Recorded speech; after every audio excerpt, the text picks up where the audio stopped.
Hi, everyone. Welcome back to the Some Forever, Some for Better podcast, where we discuss the information, how it's changed throughout the centuries based on Encyclopedia Britannica 1877, Encyclopedia Britannica 1980, and Wikipedia. I'm Stan. And I'm Hal. That's our best intro ever. Yeah, it is. This is full of liquid IV. That's perfect for you. It isn't vodka. So today our topics are going to be from 1877 Encyclopedia Britannica is the history of astronomy.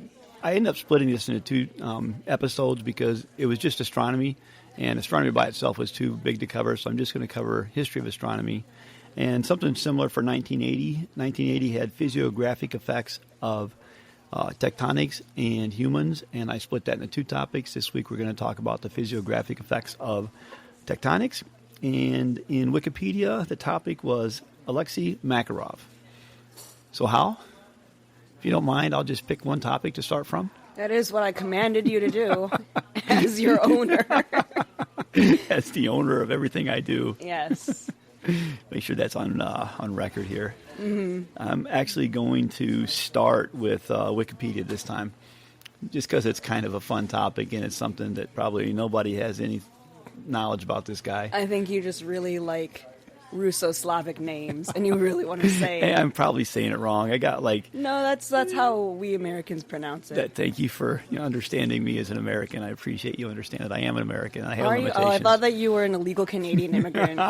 Soon we will declare war upon and then annex your country. So if you have Canadian citizenship, maybe you just wait it out and you get American citizenship. Yeah, which you've always wanted. I mean, people are always trying to escape from Canada. And come down here. I think that was a movie, Escape from Canada, maybe? Maybe not. If it comes up in a topic, it will have been a movie. All I know is that it's going to be a movie after the annexation. I know there's a movie called Greenland not that long ago where they had to end of the world and you went to Greenland because No, that was you're thinking of safe. Wicked Part 1. No, that was not Greenland. Starring Cynthia Erivo. Oh, wow. That's pretty impressive. Your knowledge. I know. Your knowledge of knowledge is pretty My impressive. knowledge and my culture of pop are on point. So I'm going to get started with Alexie Makarov. Everybody loves that guy, unless he did something really bad. That okay, this guy. is going to be something different in our podcast, as I haven't found a manslaughterer yet. You haven't found a okay. Yeah, so that might be different than what we've typically seen in some of our podcasts, but I'm sure some of the people how much our listeners don't like change. Yeah, I know. All three of them complain about that. Oh. I mean 300,000. That's what I meant. You mean 300 billion? Yes. All 300 billion of our listeners. Yes, all of them. And they all hate change. Yes, no, they don't like change. Okay. It's a bad thing maybe, for them. is he still alive? He still has time to do manslaughter. He does, but you do manslaughter in your 20s typically, so you can move out to but if you Nebraska. If you do manslaughter in your 80s, there's no way you're going to prison for that. Nah, they let you do it at that time. You just go, oh, I'm a feeble old woman. Whoa, man. Don't you have to be in your 80s to run for president of the United States? They just made that a rule yesterday. Very good. So it's the 81st Amendment. Yeah. You weren't around for it, but we made up 60 amendments. Well, I was sleeping this afternoon? You were sleeping. You fell asleep for half an hour, and now there's all these amendments. In fact, you're actually breaking the law right now. I probably am. You're breaking the law right now because your nipples aren't visible. Which ones? All 70. All right, well, now that we're canceled, why don't you talk about Alexie Makarov? Makarov, thank you for remembering the name. That's pretty impressive. I wouldn't have remembered it. I have to look at it still and read it. I know, but one of us has to be the brains of this operation. I know. Can't all just sit around looking pretty. So this guy seems like a pretty minor guy. Minor? He's an actor. Oh. Is he a child actor? Because then he would truly be a minor guy. Or does he only play roles where he's in caves with a pickaxe, and then he would be a minor guy? He's a baby, like the what was that? Seven Dwarfs? They were pickaxers, right? Snow White and the Seven Dwarfs. Why would I care about that? Because you're talking about pickaxers. I think they were pickaxers. I think that all 300 billion of our listeners disliked that comment. I've seen a lot of thumbs down in my periphery. So this guy was an actor, and he was the son of an actor. Ooh, a Nepo baby. Exactly. This guy was a Nepo baby. So his mom was an actor during the Soviet Union. Oh, I bet she made a lot of great propaganda. I don't know exactly what a lot of movies of Russian movies. I don't know what you're doing, but she was in 12 Chairs. That's what she was in. 12 Chairs. Yeah, it's like that's. Is that like 12 Angry Men, except there's no men and there's no anger. It's just their empty chairs. It makes no difference because you don't need a jury. It's just the guy says you're going to be guilty of this. It doesn't make a difference. It's not like a jury. It's 12 empty chairs. Just 12 empty chairs and her sitting in the middle of the table going. So I had to find some interesting things about what this guy had done. So he had like 7 movie credits, and he only starred in 2 movies. That was it. Does that make him a winner or a loser? I don't know. It was like one of the movies he starred in was Russian Three Musketeers. Okay. I mean, it's not called that, but it was made in Russia, and it was called Three Musketeers. And it's the same story of the French Three Musketeers. It was made into a couple American movies where I think they spoke with French accents. It was written by... Dumbass? It was written by Alexie Dumas. It's pronounced Dumas? I thought it was dumbass. Are you sure? Well, I mean, the Russian version is pronounced... Okay. Dumas. It's Alexei Dumbass. No, I would probably watch that movie. It's really full of propaganda. But do they speak like Russian? But they have a French Russian. Well, I don't know what that'd sound like. You know? I think this is in their universe. Oh, so France doesn't exist. Too far west. Doesn't exist. That's probably true. So I thought that was kind of weird. I just didn't the idea. But the main movie he starred in was called The Countdown. That sounds exciting. And if you go to the Countdown page, which I did as part of my research, I went to the Countdown page, and I didn't see his name listed. And the reason I was looking for his name was because you know how, like, when you go to Wikipedia or any website, it highlights something you've already been to? Yes. And I hadn't been to any actors. And I was like, well, he starred in this. Shouldn't he be listed in the cast? And you know why it wasn't listed? I have no idea. You wouldn't have any idea. Okay, I'm going to guess. Okay. No, I actually do have a guess. I'm going to guess that he pissed off some guy named, let's call him Vladimir, and he got imprisoned and then erased from history. No, it's something a much simpler concept. You ever hear of beach soccer? Apparently it's on the beach. Soccer played on the beach? I think that's what it is. Soccer played on the beach. What a high level concept. And if you're good at playing soccer on the beach, you can get a Wikipedia entry. And if your name happens to be Alexie, spelled Alexsey instead of Alexie, Makarov, you might show up as starring in this movie. Oh, that's really funny. So I'll report this to Wikipedia, let them know that the link is messed up, or just fix it myself. But it was funny because this guy, if you went to the movie for the Countdown, looked at the star, you're going to go to this guy who is a beach soccer player.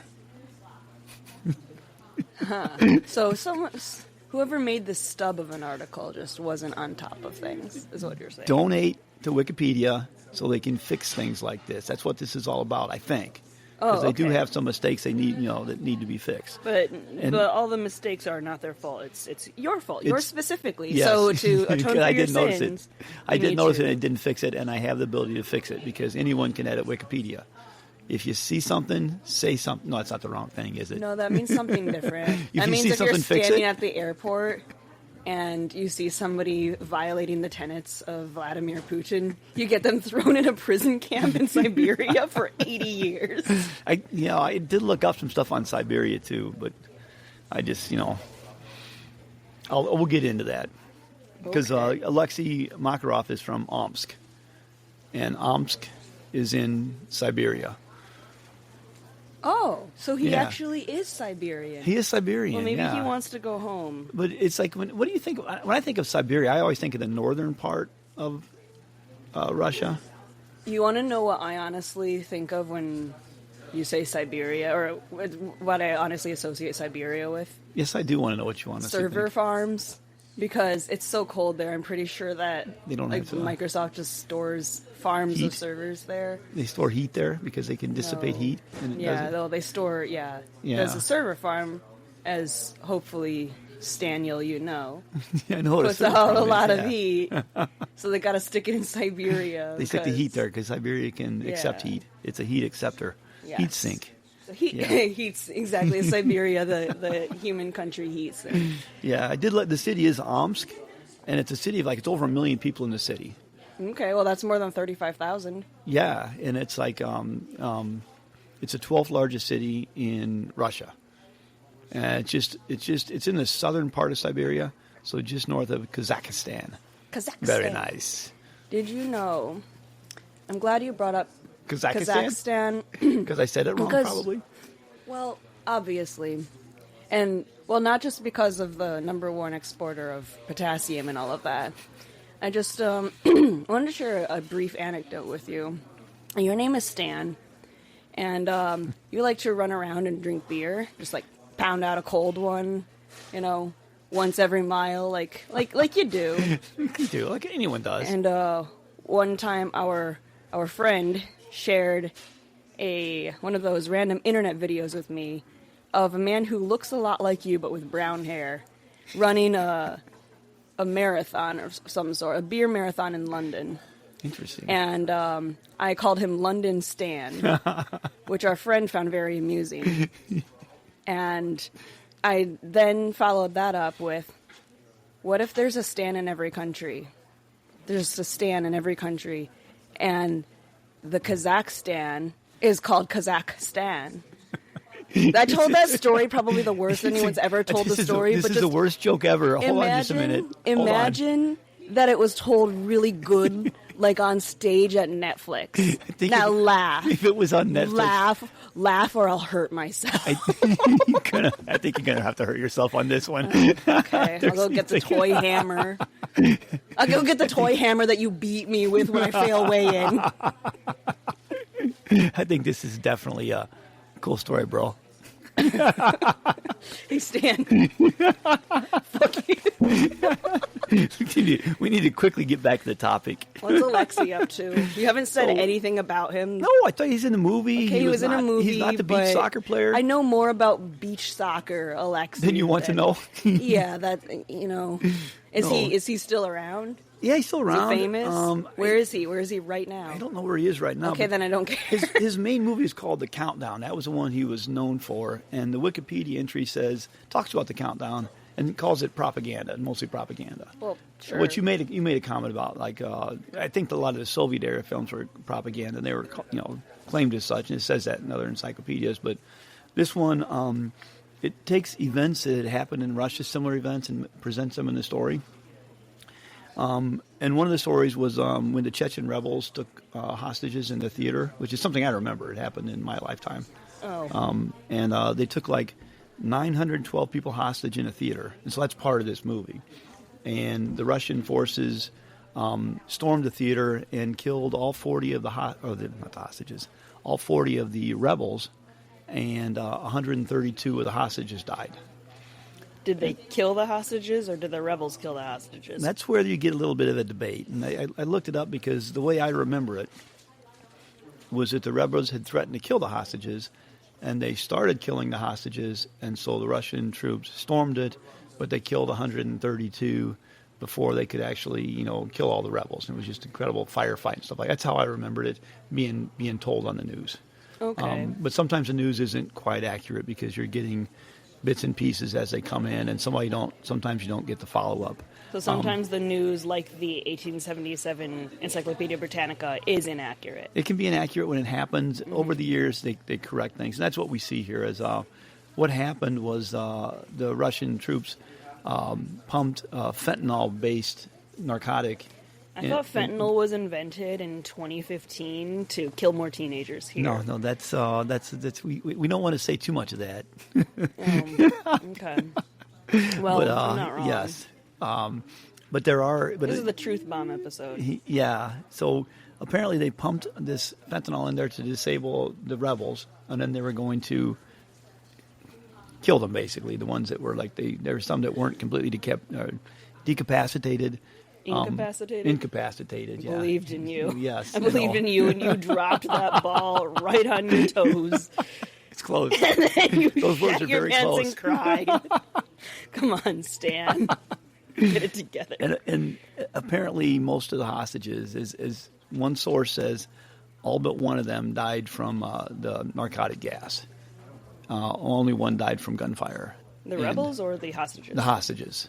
Well, that just figures. Some of the rebels were killed by the troops when they were fighting back. Some of the rebels were killed by the troops when they were incapacitated on the ground. That's what the stories are saying now. In Wikipedia, that's how it's reported. Well, that sounds believable. The cause of death for every single one of the hostages, every single one of them, is listed as terrorism. How convenient. So you can just kind of, anytime you don't want to take responsibility for your negligence or your mistakes or just your, it's like a crime of negligence. You just don't care, so you make them expendable. Anytime you don't want to take responsibility for that, you can just cry terrorism now. Yeah, and I don't know if you can. I think that's what happened here. They said it was terrorism, and that let them not actually define the cause of death being like, from gunshot or fentanyl or a heart attack. And when you get stormed, people could just die because they. The heart speeds up and stuff like that. So it could be things like that, but they listed all of them as terrorism. So that's just an interesting, nothing.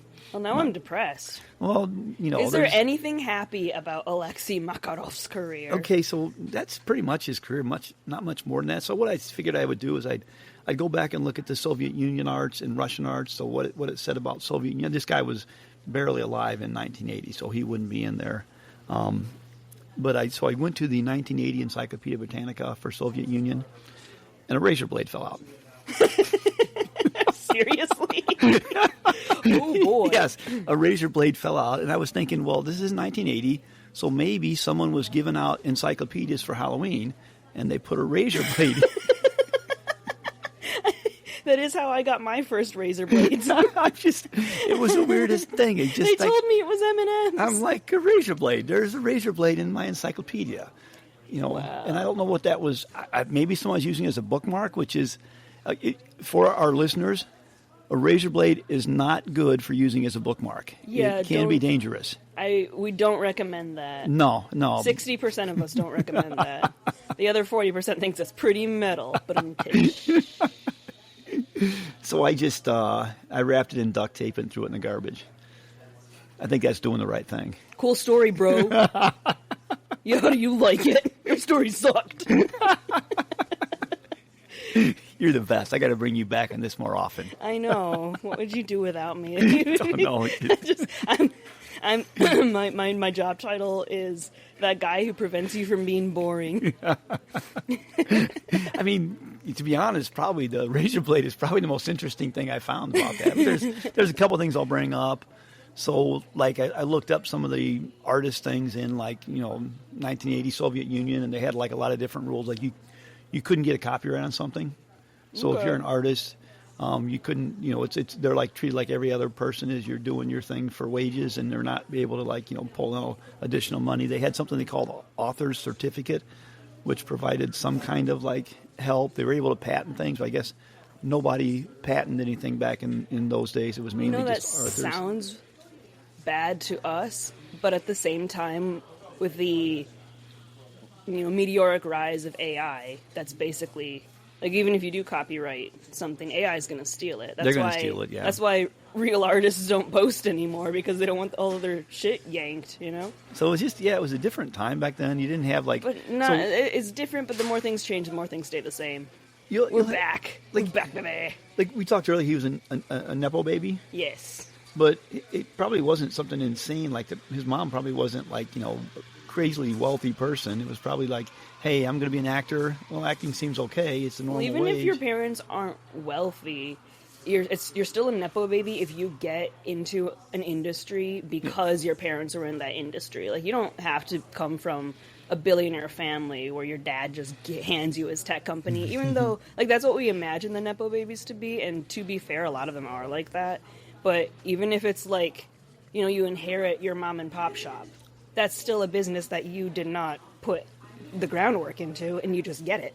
Yeah. Because of mommy and daddy. Which, God bless the mom and pop shops. No shade thrown at them, but you're still getting something that you didn't have to work very hard for. So That's what we're talking about with Alexie Makarov. Come fight me. But I could take him. When you say Alexie Makarov, you mean the actor or the beach soccer player? You know, I'm pretty confident in my ability to kick through a wall, but if I'm on sand, I might trip. So I'm going to go with the actor who made Russian Three Musketeers. Yes, the Russian Three Musketeers. All right. Well, awesome. Other thing I looked up with this guy is Russian Arch in 1877. So obviously it's Russia now. 1980 it was the Soviet Union. 1877 it was the Russian Empire. So just interesting things I saw was in all the maps of Russia in 1877 showed European Russia. The Asian part was just kind of like someplace over to the side. It was very detailed about all that. And this guy was in the Asian part because he was, just well, look, Siberia. in 1877 we didn't have Google Earth, so they just had to kind of. I like to believe that they have a professional cartographer making a very detailed map of the European part of Russia, and then the Asian part and all the rest of the continent of Asia is just kind of like a balloon shape and a question mark in the middle. Like, we don't fucking know. Be here. Here be lions. Yeah, so I thought that was kind of funny, and I also saw that Poland and Finland were part of the Russian Empire in 1877. Yeah, so something must have happened at some point where they became their own separate became countries. Independent. Yeah, I didn't look it up to find out when it was. Well, that's a good future topic if the dice ever allow us to talk about it. We only have a 6-sided die, so we only get like... Oh no, I have a 20-sided die. I don't play Dungeons and Dragons, but I found this 20-sided die. Wow. And it's very sharp and very heavy, and I'm pretty sure that it's a projectile weapon. I just like it because it was shiny. Just don't put it in an encyclopedia because people could get cut by it. What if I want to use it as a bookmark? I think it would be okay. I ran out of paper bookmarks. Those are all in the ocean. Because they're one-time use. Yeah. They're one-time use, so you got to use them and throw them in the ocean. That makes sense. Okay.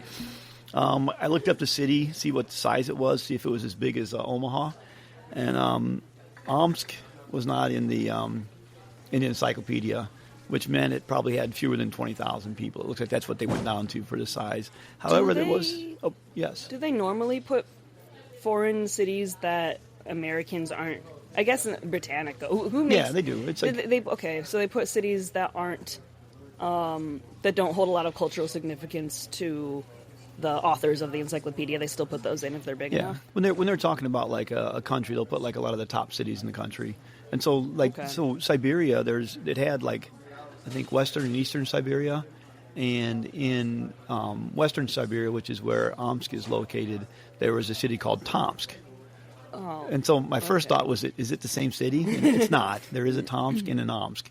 There's so much to learn and so much ignorance we're revealing right now. I can't wait. How just being ignorant is offensive nowadays. There's so much stuff you know that you don't know, right? I know. Like, nobody tells you this stuff. Nobody talked about Omsk. No, and really nobody taught us a lot of things that we should know.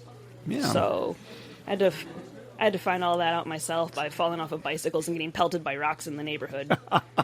That's how you found out who you were. When will my reflection show? God, you can sing too. Quick, tell me another story about the Stan and Kakistan. Oh, okay. Well. Oh, wait a minute. Hold on. I got something more interesting. Oh, you probably don't. A couple more things. It's like, so Tomsk is in a oblast called Tomsk. And the Tomsk Oblast had like 1 million people back in 1877. And if you're wondering what an oblast is, and I'm probably way off in the pronunciation, it just means province or region. It's not like a separate state. So I was really digging for interesting things on this guy other than the razor blade falling out of the encyclopedia. No, I think that's perfect. I think that talking about him for as long as we did has proven that he's the most interesting man. And then I did look up, is there who was the Shakespeare of Russia? And it's a guy you've heard, Pushkin. I think a lot of people know him, Alexander Pushkin. He's like the known as the Shakespeare. He was a playwright back in the early 1800s. I didn't know he was known as the Shakespeare. That's because everybody's got a Shakespeare or something. I think there is one Shakespeare, and everybody else also has poets. Yeah, no, not well. And playwrights. Playwrights, yeah, things like that. So that was it. So just similar styles to Shakespeare, and that covers this for Wikipedia. And I don't really have anything else to say about that. It's just other than the razor blade. That was my key highlight. That's what I've been keeping from you all week. I wanted to bring that up during the podcast. Okay, well, that was the least bad story that you've told in the last 20 minutes. All right, thank you. You're welcome. So I'm going to switch over to 1877, which is astronomy history. Oh, I love astronomy. And we'll have to probably cover this high-level stuff because there's a lot of things in astronomy history. I'm trying to cover things that I found interesting. Yeah, I'll just cover things that anyone listening will care about. And that's, some people won't. I mean, people a lot of times get confused in astronomy and astrology, and they don't know the difference. Okay, don't get me started. I am get you started because no, you know don't what? Get me started. In early history, and it basically says it everywhere, is astronomy and astrology were equal. Yeah, back when we didn't know that science was the thing. Because it's like you got to be careful now because some people really believe in astrology, which just baffles me. I've heard, I have heard the stereotypical demographic for people who believe in astrology, which is white women, like youngish white women, yeah. Or I guess millennial white women too, admit that it's just. Like, I choose to believe in this because I can use it to justify my bad behavior. I'm like, all right, cool, love that. But if I say any more, then I'm probably going to get, death threats, so that's cool. Why don't we talk about astronomy, like the stars and space and shit? Yeah, but you're standing there with a glass of wine in your hand while you're saying that. And I'm twiddling my mustache, and I have a top hat on, and a monocle, and I'm wearing a 3-piece suit with a tailcoat, and I'm looking really superior because I think that you're all stupid and I'm smarter than you. Is that it, Stan? Yes, is that what something you're going to say? I mean, there was legitimate reasons why astrology was important back then. Yeah, of course. Because first of all, they believed that gods controlled everything. Sure. And when you look at sectors of the sky that represent certain whatever signs, they're looking at where they are because they're trying to figure out seasons and when they need to do planting and agriculture. So that's some of the reasons why it was. Not just that gods was controlling something like that. That's astronomy, and that's amazing. See, that's what I want. The comment I wanted to make most about astronomy before I take a nap and just let you grumble on. Grumble on. I think I'm making a nap too. Can you believe that back in the day, people would navigate by the stars. They would find their way across oceans and back using the stars, and they would predict their harvests and shit using crap in the sky. And now, I don't want to think about now. Now it's just stare at phone, swipe, next. If you got stranded 2 miles from your house in a not so densely populated forest of trees, you'd be fucked. And by you, I mean, probably, your kids. Your kids would be fucked. If you had, one person once asked me, they were from California, and they asked me, they said, if you lost all infrastructure, how far would you have to go to get water? Because that's an issue, right? That's the main thing you need, right? Fair question if you're from California, and we're just I don't know, half a mile, bitch. I told him, I said, I don't think you've ever been to Michigan. Yeah. And I said, here's the thing. I said, our roads aren't straight. And they go no, there's no roads. I said, listen. Our roads aren't straight because they go around lakes. Everything has to go around the lake or a river or something. So nothing is. What do you think? What is Michigan known for? It's I don't know. This state I don't care about because I'm from California. I was no, it's known as the Great Lakes State. There's lakes everywhere. There's there's not only lakes. There's Great Lakes. Our lakes are great. Yeah, exactly. There's so many lakes. There's rivers. It's anywhere you go. You might run to a retention pond. It's still water, but it's still there. Yeah. They're everywhere. Yeah, water's not the problem. Yeah. Well, you see what you do when the infrastructure collapses. You go to the remnants of a drugstore and you find the iodine pills and you put it in your Stanley Cup water bottle. You wait for half an hour. I do have my cup engraved with Stanley on it. Oh, it didn't come like that. You bought a much more expensive custom cup, and then you had them engrave Stanley in it. I had them take Stanley off and then engrave Stanley myself on there. Oh, that's smart, because you wanted it in a slightly different font. Yes. You were like, you got the Stanley cup, and you were like, this $60 tumbler, Stanley not written big enough. I'm going to have that altered. So, a couple things about astronomy is that, like, a lot of it was predicting things. So they're very good at measuring, and so they didn't really understand the reasons why, but they would predict when things are going to happen. In 1877, there's so many things about, and they figured out the eclipse, and they figured out this eclipse, and they figured out, like, this is like ancient times. This is BC, when they knew eclipses were going to happen, where they're trying to figure out when they would occur again. They're very good at it. One thing in Encyclopedia Britannica on page 650, I wrote it down here. Okay. I don't know why. It says that many cultures, like, Indian culture, Chinese culture, Egyptian culture, all claim to have discovered astronomy. Discovered. That's really funny. It's like something that's always, it's like the Columbus effect, it's like, I discovered America. It's like, bitch, no, it was already there. Yeah. There were already people there. You just went and, murdered and worse everybody, But that's just funny. It's like, I discovered astronomy. It's like, you looked up at night? Exactly. Who was the first? Oh, we got a couple more things. Who was the first person? Which culture had the first person just go outside at night and look up? And then be like, by gods, I have discovered astronomy. Well, then, because it does kind of say it. It goes on, it says, but Josephus deprives them all. And it says, like, did everyone know who No, that's what I said. It just goes and says, but Josephus, I'm going like... Josephus? Josephus. Can you, show me that word? It's like Joseph, but it puts a us at the end, yeah. Josephus. Josephus. That says Josephus. Which culture was that from? You spelled that wrong, or that does not say. Okay, he's Roman, so it was. It's Josephus. It's Flavius Josephus. Okay, so in Latin, the J is pronounced like an I. They're the same letter. Oh, so if I said Josephus, you would have known who it was. Josephus. There's no H there. What are you looking at? There's an H there. You didn't write an H. Oh, hold on. Let me put the H in there because I wrote an H in the other one. I don't think that's right. Yeah, because I looked it up and I put down. Yeah, now it's. Well, you know what you have next to you is a stack of dictionaries. Why don't you look that up and I'll fill time? No, because that is right. It actually took it had a spelling error in there, and I took the spelling error. It's PH there, Josephus. But it's weird. It just says Josephus. I'm going, did they reference Joseph anywhere up here? No. In 1877, you just expected you to know who Josephus was. I'm just going to look this up real quick. It's Flavius Josephus. Flavius. And he was a Roman historian. Flavius. And then it goes on to say, this is a quote from the book. It says, better proof than the assertion of that credulous historian. Flavius, so you're not finding any better proof than the assertion of that credulous Ancient historian. Greek, it says. Yeah, I had Roman, but... Okay, yeah, he was a Roman Jewish historian and military leader. Yeah. Okay. But it was just weird. It was just 1877. They could reference the first name. It's like saying, and Madonna said. Okay, but it's making me... They could say, and Drake said.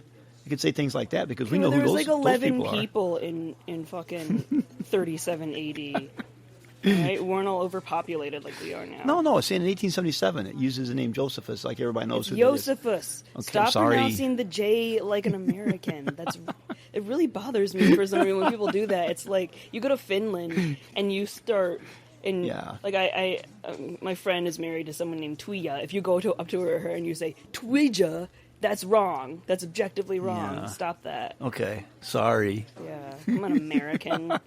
Seem angry at me today. Maybe you're just angry at the world today. Public education, man. Donate to Wikipedia so that Stan can learn to read. So here's one thing I thought was interesting. Chinese astronomy. Because it's crazy. They said Chinese could track solar eclipse over 3,858 years. So this is from 1877. So we had to go back. Is that true? It says in 1877. So in 1877, it was thought to be true. Okay. It is a long time. They say a guy named, and I'm going to pronounce this one wrong. So you just I swear to God. FOU-HI. Do you know how to pronounce that? I'm pronouncing it full high. That's definitely wrong. No, is it written in like Pinyin or is it written in like the new one? It's written in 1877. FOU-HI. I don't know which system they use in 1877. Yeah. Probably. I don't. But he says so. He was an emperor in China. I'm not sure China had emperors in that time frame. It was a lot smaller, I think, if they did. It was 2857 before the current era. And he was the emperor when China first started astronomy. That's what 1877 says. But then it also says they don't trust any of these dates. None of these dates are verified. So I went into Wikipedia to try to find out this guy. I couldn't find any article on FOU-HI in Wikipedia. FOU-HI. Possible name has changed. You'll see other places where we'll see names have changed, but there was no reference to this guy. So most likely he was some other name, and probably they never figured out the veracity of the claim of astronomy. And then it says the first observatory. You know what observatory is, Hal? Yes. What do you think an observatory is? I'm just asking, what do you think an observatory is? Like I've been to an observatory. Exactly, I feel like you're doing that thing where like, you're stupid? No, I'm not. I'm just. What is truck? What you think truck is? It says the first observatory was built in 2608 BCE, before the current era. I'm sorry, I'm not finding this emperor guy on Yes, Wikipedia. I couldn't find him either. Okay. I think his name probably changed. Okay. It was anglicized and then re-anglicized, but there's no reference to that. That's why I don't trust the anglicization. Yeah, you'll see a lot of things like that. But in we went to an observatory for my birthday when I was like 23 or something. We went to a science center that was definitely for children. Did you have telescopes? In Asahikawa, Japan, in Hokkaido, and it was just me and my coworker. And we had a wonderful time. That's probably for Children's Science Center. But the cool thing is they actually had an observatory with this super huge telescope. You know what they didn't have in 2658 BC? Okay, I like that you valued my story so little that you were just like, nah, this doesn't need to end. This can just be erased. An observatory, you go through a telescope, right? So what was an observatory back in 2600 BC? It's a person laying on the hill going like, is that an observatory? I like to believe that it's just like a dome building with a big cutout in the dome, and then you just take like a piece of sea glass and you look through it and you're like, oh yeah, it does look different. You put your hand together because sometimes you can see like that. Put your hands, make hand binoculars. Yeah, exactly. It's an observatory. It's called an observatory. I still do that to trick my extremely nearsighted eyes into believing they can see. I'm like, oh, yeah, if I remove distractions and I can focus on this blue and black painting on the wall. So I couldn't find any reference to this observatory to anything recent. So I think that was like, because it wouldn't make sense, right? Observatory, you have to have some techniques to look at things other than just doing hand binoculars. It's cool. It's cool. They were the first person to lay in the hill. Okay, so that's like really funny, but also not accurate. I don't think the observatory needed the fancy telescope. I'm sure that, maybe it was like a building on a hill or something where they could see these constellations. Maybe it was like a place, like a convenient compass point where you could look up and you could see all the shit in the sky. And so you would know, like, just staring at the night sky, like, that's north, that's south, that's east, that's west. This constellation is in this quadrant of the sky and during this season. So maybe it was just something, it was still something like academic or something scientific, but without the fancy telescope that can see 6 magnitude stars. I think it's funnier just to say it was some guy laying on the hill. I mean, with another dude going like, "Hey, look at the stars." Look at the what? Those little sparkly dots in the sky. I call them stars. I'm like, why? Yeah, exactly. He was the first guy came up with that. Because I invented astronomy. You invented what? Astronomy. Witchcraft. Get him. Is that how it went? You were there. Something like I that. wasn't. But they claimed that astronomy was very advanced in China until 221 BC. Until 221 BC. After which point China got really cloudy for a few thousand years. Now, this isn't, we'd be wrong on this one again. This is TSIN, Sin, Chai, oh my God, Hong, T. Can I please see what you wrote? Yes. Like, that and means, this is... Can you see that from from there? 1877? This is from 1877. This one, oops. This guy. So based on this, I think that they're trying to say Jin, Okay. Hongji, but Okay. it's a tonal language, so I would need This is to... his name now. That's what they Yeah. call it now. Oh, Qin Shi Huang. Okay. But I'm not a Chinese speaker, so I probably will offend as many people as you. As I do. Yeah. I'm offending a lot. As long as you don't say like Ching Chong, then you won't offend All right. the entire Chinese American community of But the Great Lakes area. he ordered. He was an emperor, and he Okay. ordered all the books burned or destroyed except for agriculture, medicine, and astrology. So, okay, I'm gonna ask you why. But first, was this like a shitty emperor? Everybody hated him because he sucked. I mean, Was he like a total dick?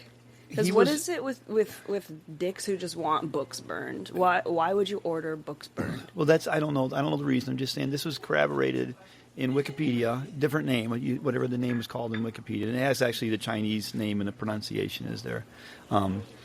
And he was a founder of the Huayan dynasty.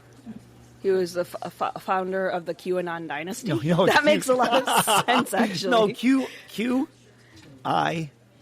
Qin. Okay. Qin. Qin, that dynasty. Okay. So I don't know if that was a great guy, but they basically said he burned all the books except for, it said astrology was important because it helped them determine the seasons. So that's why you had things like that. It did cover their gods and things like that. Did you happen to write down how they defined astrology versus astronomy back then? It was kind of, it's not the same as it is today where you got the sign tells you what you're going to do. You have gods, and a lot of it is depending on where things move. So it makes more sense when you think about it like that than what we think about astrology today. Yeah, I so mean- I will correct, That's more or less what I expected and hoped was the case. It's just Emperor Qin going Yeah. like, I'm a Scorpio. That means I'm passionate, but I get up to mischief. Yes, exactly. Okay. So I don't think that was much. They do cover a little bit about Indian. It says like Indian astronomy started when Ptolemy traveled to India, but it looks like it started a little earlier than that. Mm-hmm. But that's he was the one that was mainly, the astronomy for a good portion of Western history, where it was talked about like Earth-centric, basically astronomy. I did go into Greek and Egyptian. And this is like this is the same thing in every Wikipedia and everything today is in 640 BC Greece, Thales figured out that moon gets its light from the stars, from the sun. So he knew that the moon was reflecting light, didn't have light on its own. Mm-hmm. He thought the stars were fires in the sky. So You thought the stars are fires in the sky. yeah, and Pythagoras, So poetic. you know Pythagoras, right? Yes. He has a theorem. He's got a theorem, and he was also, all these guys were astronomers. Mm-hmm. So publicly, he said Earth is the center of the universe. Mm-hmm. Privately, he said, no, it's the sun. But he couldn't say that. Oh. So, because that was not, the Earth had to be the center. Yeah. And so, but he knew back then. Pythagoras was ancient. Yeah, he was like, the minority of people with common sense today who can't say common sense things anymore. There are a lot of things I can't say on this podcast, Stan, because they are common sense. Yeah. But also because I'm right and everyone else is wrong, just like Pythagoras. Did you know that it's not impossible that I am the reincarnation of Pythagoras? How is it not impossible? Well, it's not impossible because you can't disprove a negative. So, That's true. You can't disprove that. So therefore, on a technicality, I could be Pythagoras. Could be. It is a lot more likely that I'm the reincarnation of some a sad Victorian poet who lived in a really drafty house and died at age 36 of pneumonia. And manslaughtered. We got to make sure that's in there. I was manslaughtered? No, you did the manslaughter. Oh, I did the manslaughter. Yeah, I did the manslaughter at 14, though, which was middle age. So yeah. I probably shouldn't admit that about Edmund. Oh, yeah. Do you remember the name Edmund? Well, that was also the name of the poet who died of pneumonia. Yes, it was. All right, everyone's confused and sad now. Why don't you continue? We can't tie these episodes together because people may watch these independently, so they won't understand what we're talking about. Yeah, I guess we should probably stop doing that. No, we're going to continue doing it. Okay, we're going to continue doing that because you know why? Fuck you. Stan wanted me to say that. Stan wrote that on a piece of paper and then held a gun against my head until I read it out loud. I got a note for you. Oh, actually, that razor blade that fell out of his book, he didn't throw that away. He is using it to threaten me right now. He has more messages that he wants me to say, but he wants me to do it live on TV. Let me go back on topic while our producers are like, cleaning up this mess. Hey, producer, can I have another coffee and some napkins? Like out, and I need to blow my nose. Another thing I thought was interesting in ancient stuff was Eratosthenes calculated the circumference of the Earth. So they knew the Earth was round in 400 BC. Oh, I think that's one of those things that we can't say anymore. The Earth is round? Yeah, I think that's now considered controversial because our species is doomed. The Earth is... The Earth is... There's only east and west. There is no longer north and south. Everything can be defined by east and west. Is everything just like on a uniplane? I feel like a biplane still has north and south. They just keep going forever. Exactly. Directions you cannot go in. And then like Europe kind of went to the Dark Ages. But I mean, Europe was the Dark Ages. The rest of the Islamic world, the Chinese world, Indian world were all still advancing in things like technology. And then 1400s was when the Copernican revolution started. So you had Copernicus, Kepler, Galileo, Figaro. Galileo, Figaro.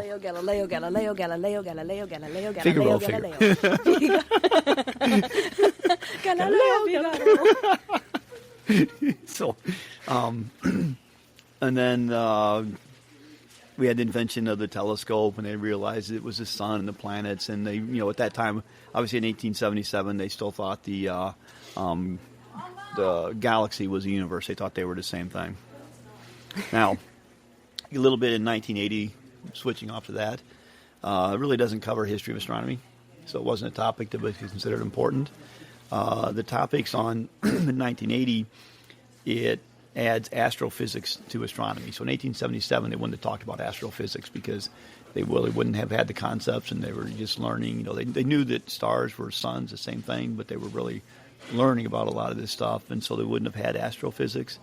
And they did talk about the limitations you have when using typical astronomy, because you have an atmosphere you have to go through, so it blocks things.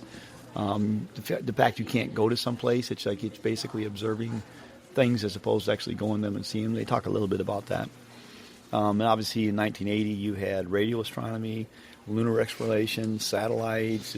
We'd sent probes to Mars and different places by 1980. Do any of the encyclopedias mention either the year or the name of the first guy who wanted to go to Mars just because nobody hates him there yet?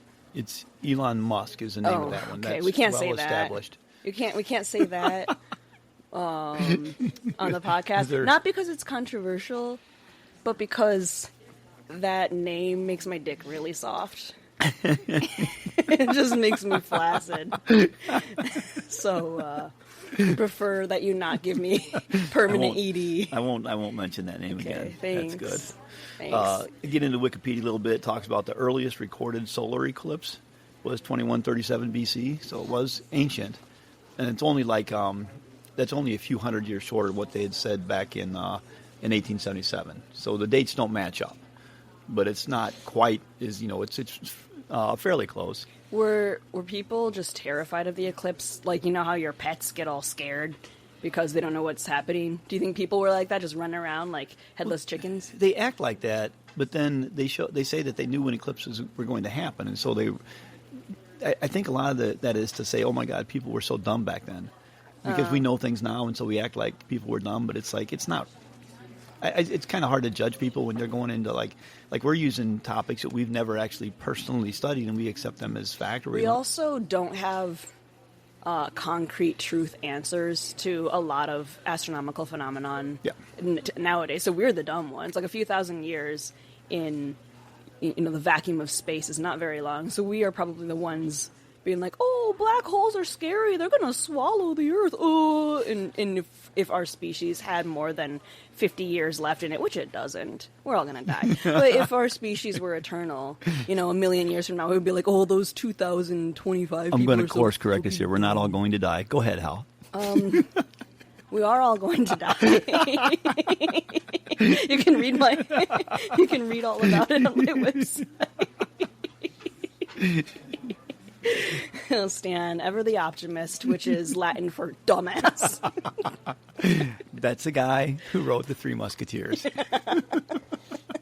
It all comes back. It's full circle here. Full circle, just like the Earth.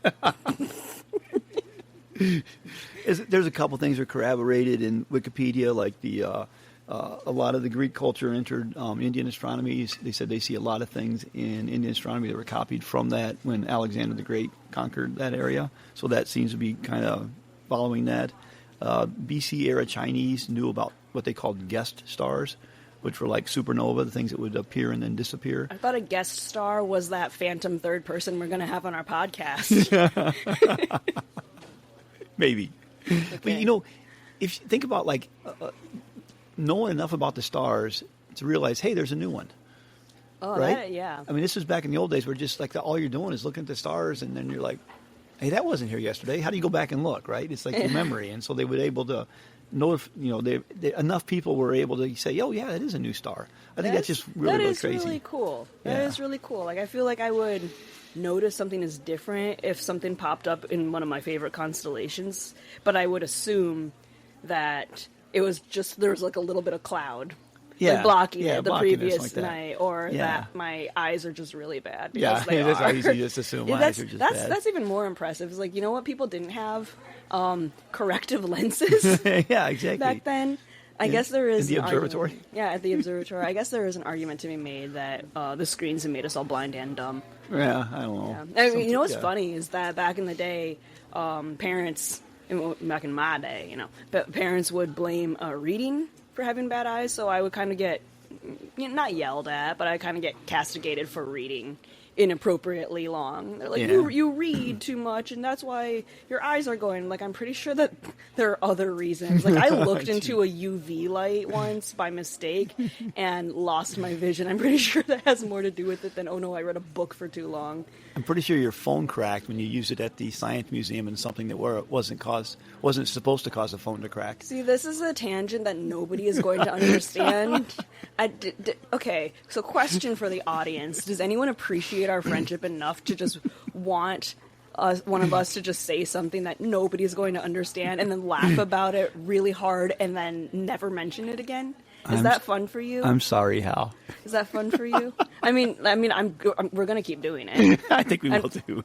Why? Don't apologize. Don't apologize to them. I'm apologizing to you. It seems like you were castigating me. Oh, okay. No, I was just bringing up the fact that this happens a lot. Like, Stan, nobody knows what the hell you're talking about. Now I have to explain it. That's going to eat another 15 minutes of time. We're not going to get to the third. Okay. No. I want to get to the astrolabe. My phone has an enormous just shattered crack all up the back, and we don't understand why, and it might have something to do with a children's science center. That's all you need to know. See how great that story was? Science. That proves it. Science. I'm switching over to the astrolabe. You talked about people like going across oceans on the stars. Yep. The astrolabe was one of the instruments that helped them do that. It had 1,000 uses. I'd show you a picture of it. I should show you a picture of it. Can you show everyone a picture of it? No. Make it the episode thumbnail. There's a guy, and once again, I wish people had just like normal names I could pronounce. Everybody's just Joe and Steve from now on. This is ABD, Abd al-Rahman al-Sufi. Someday I'm going to show you how to use the internet. What is it? Abd al-Rahman al-Sufi? That's what we're going to go with. That's the pronunciation we're going to use. Okay, but you're going to call him Ralph, right? Because you can't pronounce that. I captured that, and I'm going to repeat it. Every time I try to say it, I'm just going to push a button, and it'll repeat what you just said. Okay, and in my questioning, like, uptone, right? Yes. And then that way people can get mad at me and not you. Because you use uptone language now? Now you're thinking. Now you're thinking. Always throw someone else under the bus.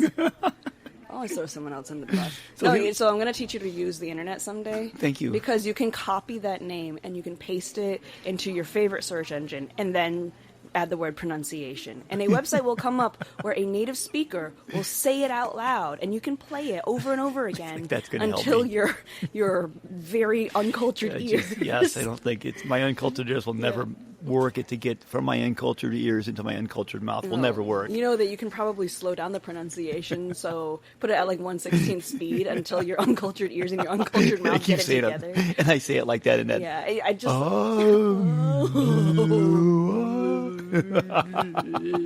And at the end of the 2-hour practice session, you're just like, nah, I'm calling you Ralph, because that is, well, that's all I can say. I've literally had white people do that. It's like, I can't pronounce your shit. I'm just going to call you a name that I made up. And like, okay, sure.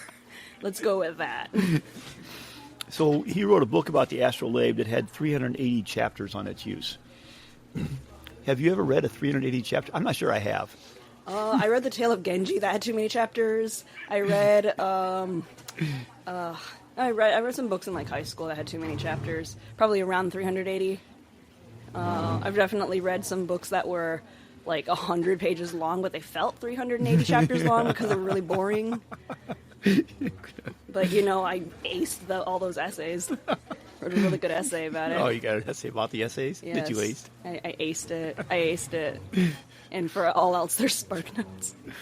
All right, I'm going to getting ready to close up the astronomy thing. A couple things. Some of the great mathematicians, Euler, Laplace, Lagrange. Isn't it Euler? Yeah, it is Euler. You're right. Okay. And Laplace and Lagrange, they were both. They were all mathematicians, but they were also astronomy. A lot of times they developed their mathematical formulas to for solving astronomy problems, which was like I don't think I knew they were astronomers. I just know I had to use them in engineering when I was studying that. In 1868, they had done the stellar spectroscopy.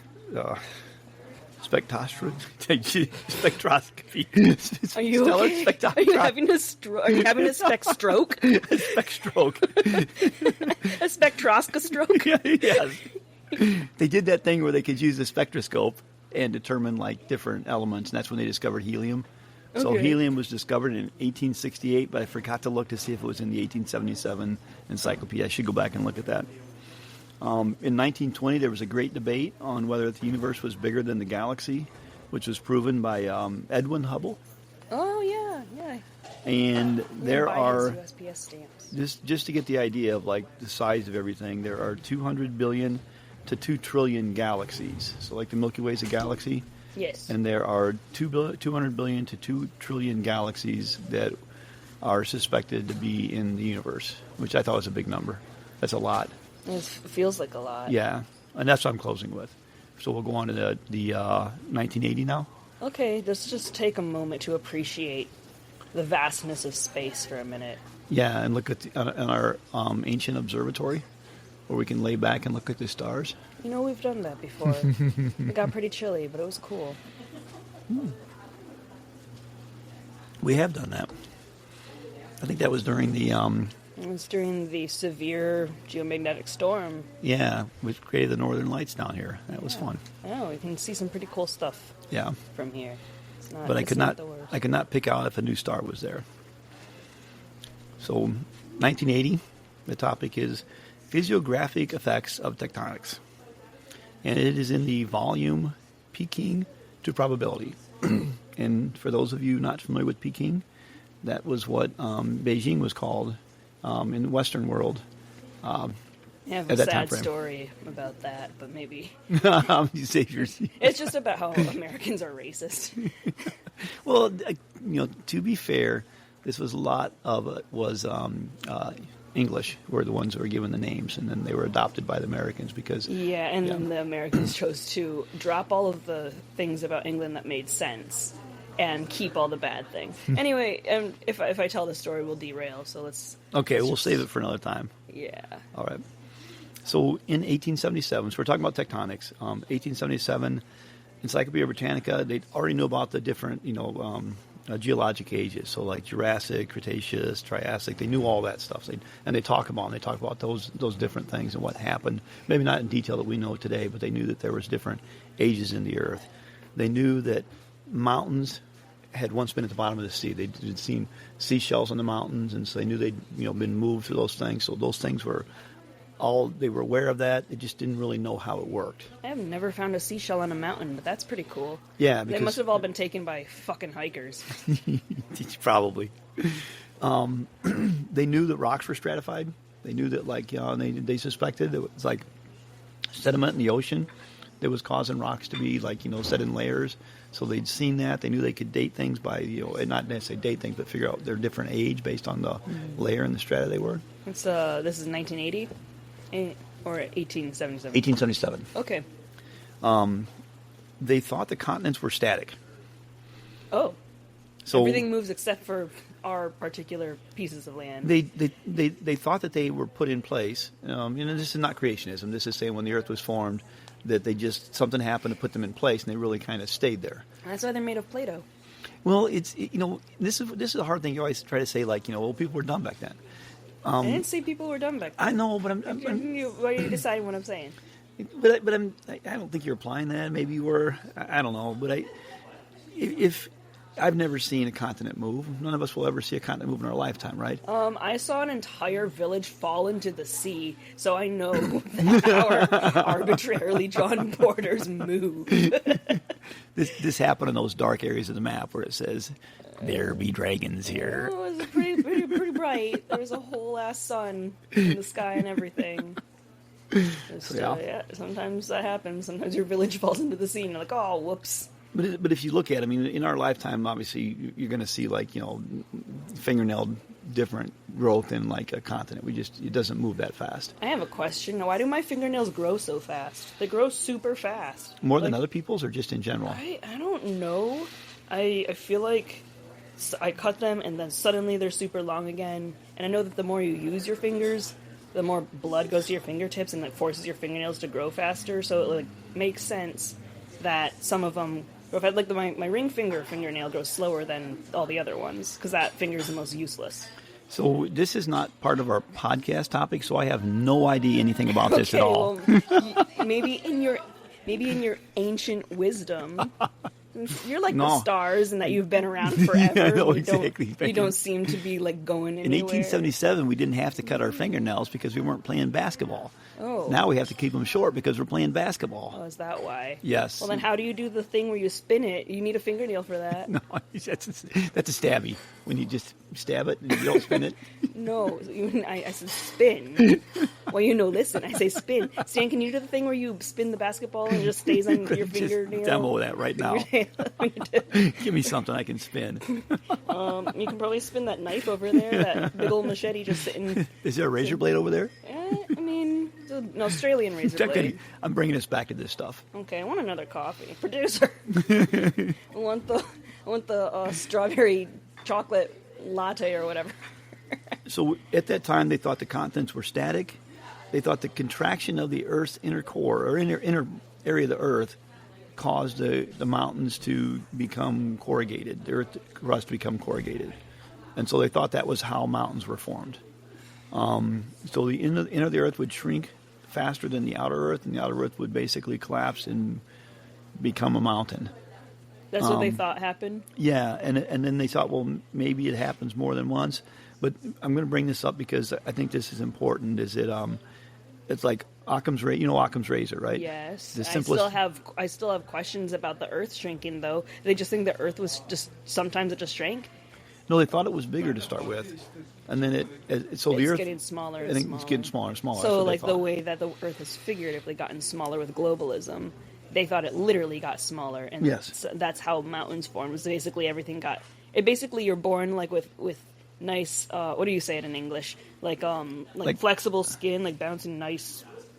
Yeah. What is that in English? Do you have a word for it? You're not a raisin. You're not a raisin when you become. Yeah. You're born not a raisin, but then as you age, your whole inner world shrinks, and that's why you become a raisin. They thought that happened. Elasticity. Yeah. You're born with a nice elastic skin. Yes. But then, for some reason, your organs and skeleton shrink, and that's how. And that's how the mountains form. That's what they thought. Okay. But then because that's why I bring up Occam's razor, because if you have a partial theory and then you say, okay, well, this holds true for this, but then I have to add this part of the theory, and now it's complete. And then they have to add this part of the theory. Anytime they get a theory where it just keeps having things required, they got to think, hey, probably not the right theory. It's got to be a simpler explanation. We can't have this exception, and this exception, and this exception for everything. So that's what was happening in 1877. They're trying to figure out how how mountains form, everything, how mountains and everything formed. They knew I thought it was just like once a day you come and you smash a stone in the same spot, and eventually it builds a big thing of stones, and eventually, boom, mountain. Yeah. Okay. That's exactly, yeah. And they thought. Or when you dig a hole, but the earth that you dig out of the earth has to go somewhere, so you slowly make a mountain. And if you just dig a deep enough hole, eventually you'll have a mountain. Somebody did that. And I just people were really bored back then, so sometimes you just go and dig a hole if you're looking for some buried treasure. So that's what they thought was happening. They knew that the ocean is denser, so it was always going to be ocean. And they thought that the continents were kind of where they were, but they had a couple of these contractions that happened. I assume they thought they were over; they wouldn't happen again because they really thought the thing was that the Earth was pretty static. They knew that things eroded. They thought that the Earth was liquid, but then it was solid at this time because why would it still be hot, right? Why would the Earth interior still be hot? So they didn't have those concepts. So that's what the main thing was. The Alps, it says, were repeatedly contracted in successive waves. That's why you have different layers in the Alps, because that's the one they knew the most, because it was the one that was close by to Europe. And they use paroxysmal a lot. You looked unconfident when you said that. I know what the word means. I've seen it. I've used it in written sentences. I've never pronounced it again, and I don't know how to type a word and then write pronunciation after it. I'm going to teach. We're going to have a whole crash course for how to use a search engine. I'm going to send you to howtopronounceit.com or pronunciation.com, and it's going to change your life. But this is one of the things where they get into trying to change the theory, because now you have things that are sudden or paroxysmal versus gradual, and so you had to say, well, this must be gradual, this one's there, but they don't have no way to define it, so you have to figure out something what causes all these things, and so it was it wasn't a complete theory, and it was things where there was a lot of things that could have been wrong with it. So then I'm going to go to 1980. So in 1877, it was primarily with contraction of the Earth, and by 1980. They had very similar to they're getting towards we are today, what we know today. And that they knew that earthquakes, they knew fault lines in 1980. They did cover that back in 1877, people thought that the contraction of the Earth caused the mountains, and they knew that was wrong. They basically stated that. One thing is interesting, in 1980, they admit that they only have about 100 years of measurement, so they could be wrong on these things, because a lot of times you see things where it's like, oh no, we know all these things. In most real science, they'll talk what they do know and what they don't know, and that's what we see today. And so I saw that I thought that was good in 1980. They were saying, the Earth has been around billions of years, we have 100 years of measurement, this is what we think, but obviously could be wrong. And that's refreshing and going away. Just admitting when... That's the beautiful thing about science, is you admit when you're not sure about something, and if evidence comes up, you change your stance based on that evidence. That's a dying art. Yeah. Even in the science community, it's a dying art. It's really sad. But anyway. So it covers that in 1980. Yeah. And it was really the plate tectonics is only a common theory since the 1960s. Okay. And we're so used to hearing about it. We grew up with it. We think that's just normal. Yeah. But it's fairly recent as far as in history of sciences. Recent. Yeah. That's incredibly recent. So, and so in 1980, they're still saying, hey, we just really don't have enough to say this is, how everything happens. And we still don't today. They did get into subsidence where a continent slides under another continent. Okay. So they covered that. they talk about the Pacific Ring of Fire, but it was more like they talk about it because of the volcanism, but they don't really have all the causes of like why it happens in that location. They knew some of the stuff, but not as complete as we have today. Well, am I the only person who has had the ADHD thought? When Johnny Cash wrote Ring of Fire, do you think he had a hemorrhoid? And he was just like singing about it. Oh, and it burns, burns, burns. The Ring of Fire. Oh, God. Have they invented preparation ink? Oh, no. It's not in a cute cup. Yeah, we're going to edit this part out of the...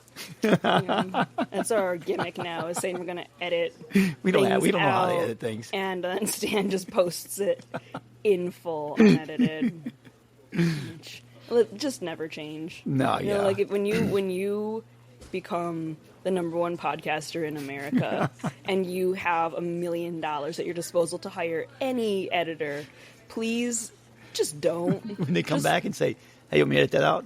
Yeah, and you'll say like, our editors will edit that out, and they go, "Hey boss, you want us to edit that out?" And you go, "No, to post it as is, post it, and no matter what they say, But sir, but we're going to get in trouble with the FCC because you said some really. We're going to lose some followers because a lot of people were really offended by. Well, we're going to gain some. We're going to gain more than we lose. You're just like, post it, bitch. I don't pay you to think. In 1980, they talked about continental shelves, which we know today. Continental shelves is something, and some of these things have become political things now, like the continental shelves, because you talk about like, where my continental shelf extends out into the, what's the North Pole and whose area it belongs to. Does the ocean belong to me or somebody else? Funny. It's the equivalent of like a shitty roommate in college. It's like, your shelf is on my side of the dorm room, Stephanie. That's so funny.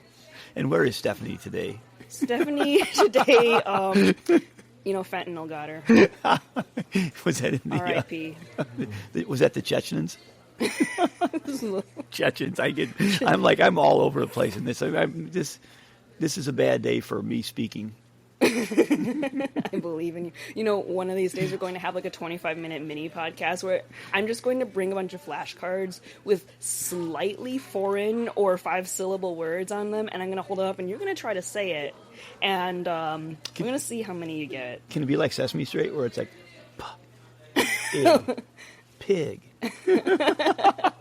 I would find that incredibly infuriating. So no, we're just gonna raw dog it. See what happens. We're just gonna do it and see what happens. Yeah, and every other syllable of yours, I'm just going to add in a beep. The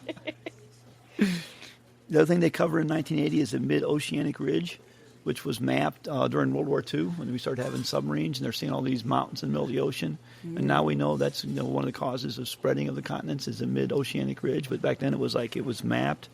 Looks like they were close to what we have today in 1980, and the scientists may have had it, but by the time it gets into like the encyclopedias, it doesn't have all the latest stuff. But it looks like, and this is because it became a popular thing or common thing in the late 60s, so it just takes a while for all this stuff to get into being facts in encyclopedia. So when the World War II submarines came into contact with the mid-oceanic ridge, do you think that was the equivalent of like driving on the highway and finding that your exit is closed and you're like, fuck, no, why? Now we gotta go around this, or like a tree down in your subdivision or something. You're like, what the fuck? You're going through this ocean. You think they got like really violently angry about these ocean level? I think at the time they thought the ocean was just plains. It was just, why would there be anything? Just thought it was a bowl. I just thought it was. It was just like a desert. It was like Yeah, just full of fishies. Yeah, and so all of a sudden they would see these mountains, and it's like giant mountain ranges, and then they saw that they extended, throughout the whole Earth, and you could follow them, and so they mapped them out, and that also helped to confirm the theory that of plate tectonics that we know today. If you look today, okay, first of all, if you look up Physiographic in Wikipedia, it converts it to physical geography. That's what it's referred to today. Okay. So the term physiographic you don't see anymore, and I never can remember. I go Physiographic or something like that. But it's physical geography. That's what it would be in today. Okay. And now you go to Wikipedia and you got a map of all the fault lines that we know about all over the Earth, just everywhere. We know we have the plates. We have all the different plates that represent the continents. All that stuff's mapped. We know the subduction zones. We know the slip strikes. Do and say that again. Slip strike. Can you hear the slip striking motion that Stan is doing with his hands? He's really proud of it. I thought it was going to do really it again. Good thing. Yeah. He's going to do it again. She's going to keep now. She's trying to make me do it again. I'm not going to. Reverse psychology wins the day. So they have like understanding plate tectonics and all these things. Also can be helped to use to find oil, fossil fuels, coal, a lot of different minerals, because now we know drill, baby, drill, because the ocean is dead. There's nothing alive down there. We don't need it. But it is like, I know they use these things because there's a lot of salt domes, so they know that almost every salt dome there's oil underneath it, and they understand the movement and how different activity would have created like tin or gold or something. So they look in those locations because they understand like tectonics. Well, with a salt dome and an oil underneath it, all you need is pepper, and you have the three main staple ingredients for any Blue Apron recipe: olive oil, salt, and pepper. Is that where it comes from, right? Deep ocean? Yeah. Just go down there and they're like, ding, ding, ding. Yeah. I got it. Yes. Now we can make grilled chicken. Petroleum. Petrol. Stan, how many liters of petrol fit in your vehicle? I can't. I know. We already did this bit. It failed hard. It was good. It failed hard, People which is why loved I'm trying it. to bring it back. Whoa. Whoa. We don't have any English people in this episode, I don't think. Well, someday we're going to have someone with Sir preceding their name on the podcast. Nice. That's going to be an exciting day. Yeah, I got my people working on it. Okay. We're going to try to get one of the nice ones and not one of the super bitchy diva kind. Perfect. Yeah, we want Sir Patrick Stewart. Nice. Yeah, we want him on our podcast. Sir Patrick Stewart, please consider visiting us and lending your brain to, obviously we could use a lot of help. A lot of help on that part. Please. For the love of God, please. So have you ever... We'll take anyone. Has someone with your public education ever heard the term continental drift? Surprisingly, I have heard these words many times in my life. You know when it was coined? I'll let you guess, because obviously you don't know the exact year, because it's like you didn't look it up. I'm going to guess sometime between 2 and 2000. You're right. And exactly right. It was 1920. That's what I said. When they first said continental drift. And it's weird because... Drift, yeah, and that's sort of the fingernails thing we were talking about. Everybody as a kid, you look at Africa and South America, and you're like, those should go together. They should fit together. Everybody looks at that, right? Sure. As a kid, you're looking at that, and that's what these guys are doing. They're saying, like, hey, those things should go together, and they start talking about the continents are drifting. Now, at the time, they didn't know why. This guy that coined the term was Alfred. It's either Wegener or Wegener. I don't know where he's from. If Alfred? Alfred? I think you can pretty safely pronounce it as Wegener. Okay, Wegener. Thank you for letting me pronounce this time without, doing something. Unless his name is actually spelled like ALV, VVVVVVVR, Galileo, O umlaut, DTZ. But he thought he was a meteorologist, so he thought Coriolis effect, it affects weather. Something similar was happening, like with causing the planets to drift, and that was disproven. Planets? Oh, sorry, continents. Continents to drift. Just keeping you. Yeah, keep me honest here. One thing that they discovered during that time frame between 1877 and 1980, or even now, was radioactivity. Mm-hmm. And radioactivity generates heat, and they realized that there was enough heat to keep the areas in the Earth liquid. And so that's when they started getting to things about having liquid areas in the interior of the Earth and generating the heat and allowing the continents to float on the liquid underneath. Earth is just a giant coconut. If you stab a straw deep enough, you can suck out all the liquidy goodness in there. Yeah, as long as you put like a lot of sugar in it, it's okay. Without the sugar, yeah, it's just kind of like, I'm not a fan. I'm not a coconut water fan. I'm also not a coconut water fan. It doesn't taste good. Yeah, and I have tried it when you have the regular coconut and they just cut the top and you drink it out of there. Yeah. But it's all okay. right. I've never had that experience. I think I had one coconut water that I really liked, and so I thought I liked coconut water, and then I kept buying it from different places, and like, this tastes like sweat. Yeah, it does. Not a fan. It's in whatever I had the first time must have been chock full of sugar. If you get the where it's right out of the coconut and you just cut it, a lot of times the reason you get it is because you don't trust the water in those locations. But the coconut, it doesn't have any.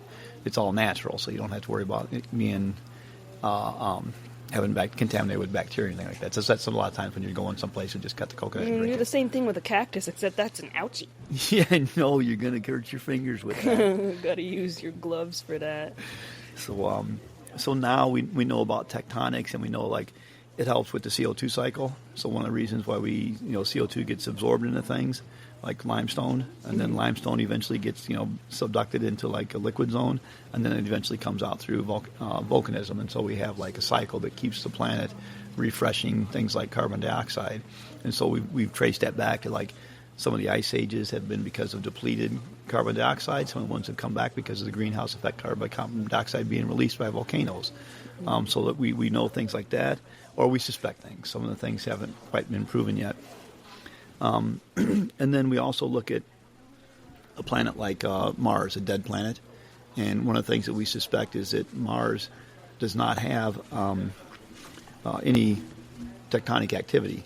Its interior is cooled, and so nothing happens. And so that's one of the reasons why they suspect it's a dead planet, because it can't replenish things. Once something gets sucked out of the atmosphere, it doesn't get replenished back into it. That's interesting. So Mars is all cold and hard on the inside, but we are warm and soft on the inside. Yes, exactly. Okay. So those are things that we know now, or we suspect, but there's still things we don't know. Like we know there's hot spots that cause things like the Hawaiian Islands, and so we see that the islands form in a line as the continents move over the hot spot, but we don't know why there's a hot spot there that seems to stay there forever, and the continent moves across it. I mean, there are a couple of places in the world, or on the Earth, that are pretty cool and special like that, and we don't know why. Like do you know about?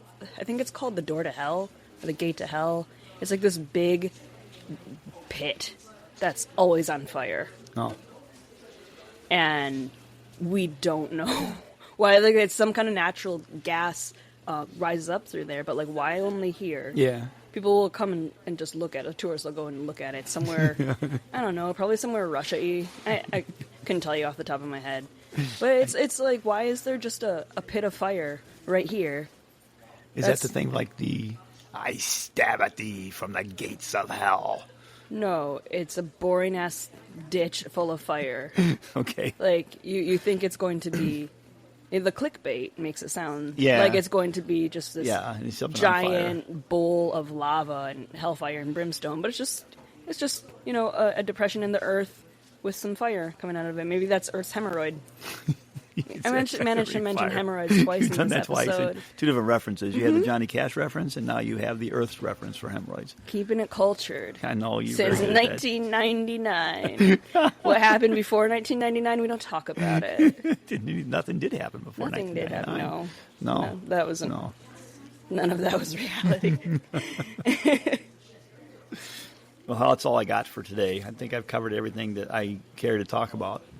Well, we did good. That was a lot of information. I feel like somebody listening will learn a thing and then promptly forget it, which is what we're all about here. Yeah. There's always a chance that it didn't record. Then I guess this week's a wash. I guess. All right, we have to pick our episode for our topics for next week, so let's do that. Okay. I should say we'd be remiss not to.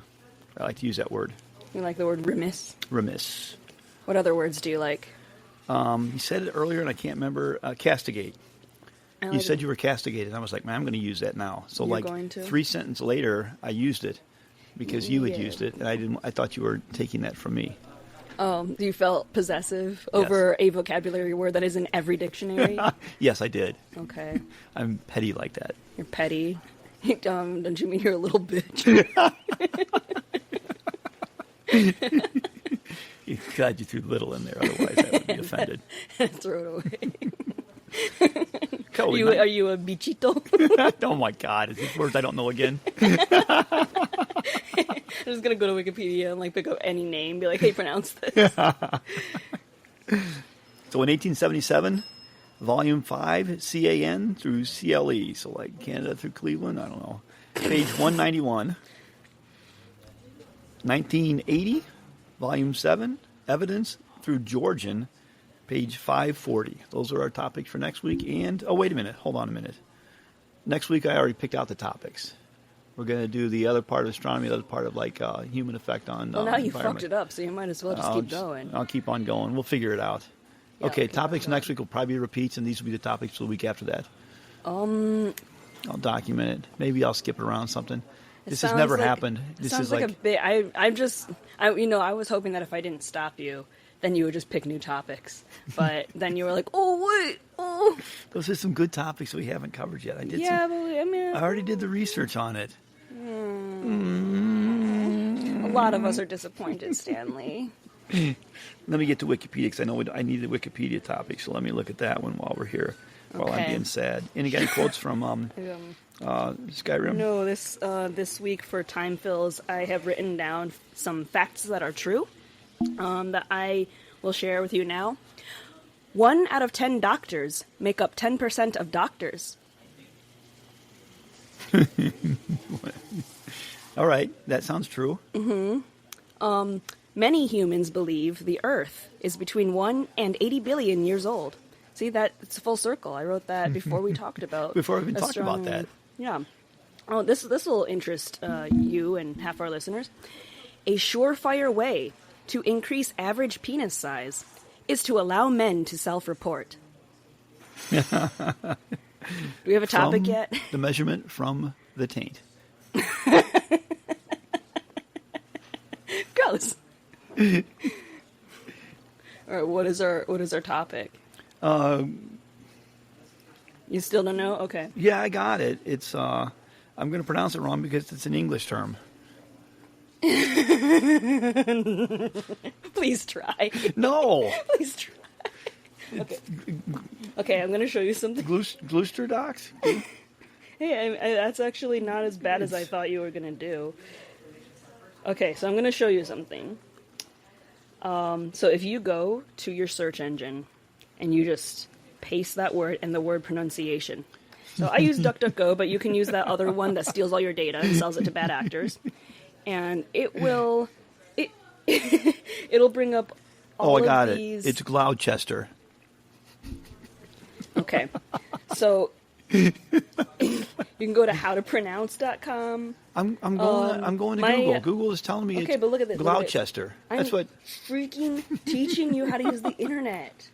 Jeez. See this website, howtopronounce.com. You can put anything in here and somebody will pronounce it for you, and then native speakers can rate it. So if they think that they did a shit job, if it's just some idiot in America, like making shit up, then everyone can downvote it. But you can just look at. Can I? First of all, can I? I think I said that, didn't I? Gloucester. Yeah, you did it like way better the first time, and then you said Gloucester, which is what I thought that was funny. I thought Gloucester was funny. What I thought you were going to say unironically the first time, and then you said like Gloucester or something, and I was like, that's really good. Actually, my God. But then did you guys hear that? It. Did you hear it? But then you were like, no, she complimented me. I'm going to backpedal and say Gloucester. Now, to be fair, I would not have corrected you if you did say Gloucester. I would have done the whole episode. Just like Gloucester, England. Gloucester. And you can like listen to all these other ones too. Gloucester. That's the same person. Oh, that's a girl. This one doesn't want to play. Are they English? Are they saying what's in English? I don't know. This might just be AI because they're trying to take over. Oh, yeah. But yeah, you can put anything in here. You can even put that word that's in our English dictionary that you didn't know how to pronounce. You can put that in here too. Omsk. Gloucester. Gloucester. Gloucester. What sickly ass fucking Dickensian child recorded that one? That was Erie. Gloucester. Do you have like a respiratory illness? It only has 3 ratings, so that one's recent. Have you been to Gloucester?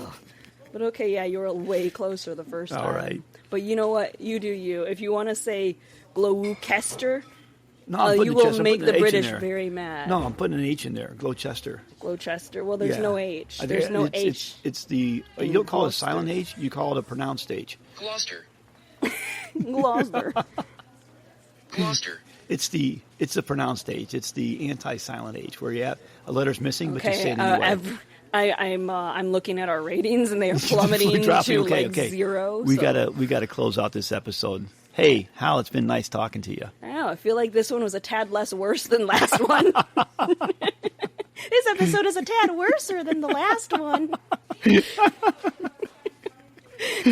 Oh, gee, Hal. Oh, gee. Oh, boy. Oh, man. Oh, God. Oh, man. We have lots of... I got to head out to Gloucester. I'll see you next week from reporting direct from Gloucester Docks. You're going to get beaten up by a bunch of angry Englishmen. I think we should shut this down for today. Bye.